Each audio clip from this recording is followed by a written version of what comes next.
As promised, we are on Chapter 6, the movement of the unemployed.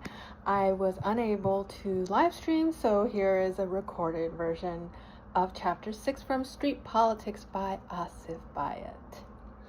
The victory of the 1979 revolution resulted in a sudden and unprecedented high level of urban unemployment in Iran. Hundreds of companies, businesses, and factories suspended their work. The owners and managers of these ventures, foreign and Iranian alike, had left the country months before the insurrections of February 10th to 11th, 1979. Those who remained in the country shut down their enterprises in the midst of chaos, waiting to see what economic policy the new revolutionary government would pursue. Labor strikes, which escalated after October 1978, had almost crippled industry, large-scale services, and the government offices. Hardest hit was the construction sector, resulting in hundreds of projects being abandoned midway. Work sites remained deserted. In the end, thousands of laborers who had withdrawn their labor for the victory of the revolution found themselves without jobs on its morrow. To these was added a new army of unemployed, those working in unfit occupations. Western-type restaurants, cafeterias, cabarets, liquor stores, red light district theaters, and brothels were all closed down, not only because they were incompatible with the revolution, but also because they were considered symbols of decadence of the Anshan regime. In Tehran alone, an estimated 3,000 employees lost their jobs. The lottery ticket company was completely shut down, laying off 200,000 low-income street ticket sellers.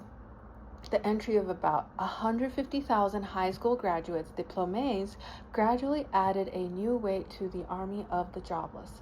Thus, in the very first year of the revolution, some 2.5 million Iranians, 21% of the workforce, were out of work.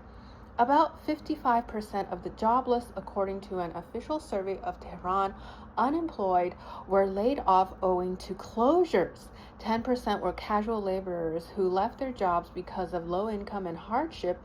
The rest were migrants and school graduates who sought work for the first time. In short, about 1.5 to 2 million people lost their work within a few months of the revolutionary events. The preceding two chapters have focused on the politics of everyday life of ordinary people. In this chapter, Dr. Asif Bayat shifts the attention to the domain of work. Ordinary unemployed utilized the situation by resorting to collective action to demand jobs and maintenance. They set the ground for the birth of a movement of the unemployed in post-revolutionary Iran. The jobless were not a heterogeneous group.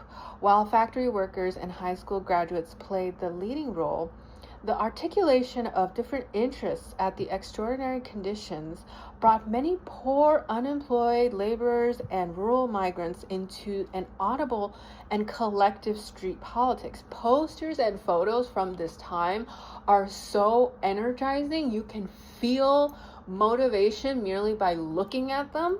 And there are photos in this book as well, and I put some of them into Gemini to see what they look like colorized, and it's quite interesting because they use all these different facial structures from people who are not from Iran, so then the results are kind of mixed in terms of the skin tone, but you could still feel the passion of the times. Speaking of which, my computer in developing countries, an unemployed movement that struggles for jobs is rare despite high rates of joblessness. I argue that the Iranian case was a conjunctural articulation of resources and political opportunity that underlay the movement. The resources included the creation, after the revolution, of a massive and sudden loss of work, along with an ideology among the jobless. The simultaneous sudden decline of the standard of living generated a moral outrage. The movement was perceived as a continuation of the larger struggle. intense competition of the ruling clergy and the left opposition to gain the support of the poor heightened expectations. So the left and clergy are two groups.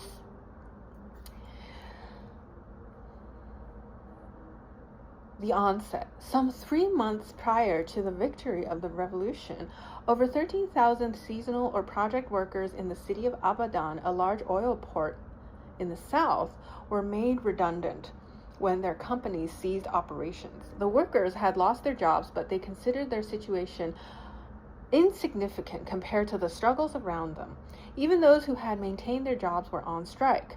Yet for workers, these days of sacrifice and unity were to come to an end. The revolution was entering a new stage where groups and personalities began revealing their true colors. The factionalism and struggle for power among the new leaders was growing as the clerical leadership started exhibiting its intolerance of dissenting political voices. As the days passed, these workers began thinking about their precarious present and uncertain future. During the unsteady premiership of Shahpur Bakhtiar, the last prime minister appointed by the Shah, a small number of these workers gathered in local tea houses to discuss their plight and decide on the course of action. Out of these and subsequent meetings emerged the Syndicate of the Unemployed Project Workers of Abadan, SUPWA. This marked the onset of collective action taken by the unemployed. Within 5 months, campaigns successfully secured jobs and unemployment benefits. Several demonstrations, all confronted by the Pasdaran, were organized to secure these objectives. 2 months later, on April 13, 1979, as social struggles intensified, some 400 laborers resorted to a sit-in in the syndicate headquarters, threatening to go on a hunger strike. The movement was well underway in several big cities, as well as in the province of Kurdistan. In the capital city, several laid off and expelled worker groups, Kargaran-i Bekar Shude, had initially been mobilized by the leftist organizations. Before long, they came together to form a loosely knit organization of unemployed and seasonal workers, which included laborers made redundant in manufacturing, construction, and other industries. Campaigns in Tehran. March 2, 1979. Laid-off workers gathered in the Ministry of Labor to publicize their plight. The minister, Dariush Forouhar, a liberal follower of Mossadegh, spoke.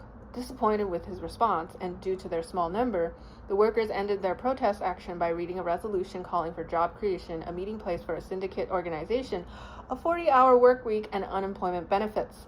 The group returned soon, better prepared, and with over 2,000 members. Over the next 2 weeks, they visited the ministry more than 5 times. In the subsequent meetings, 2 further demands were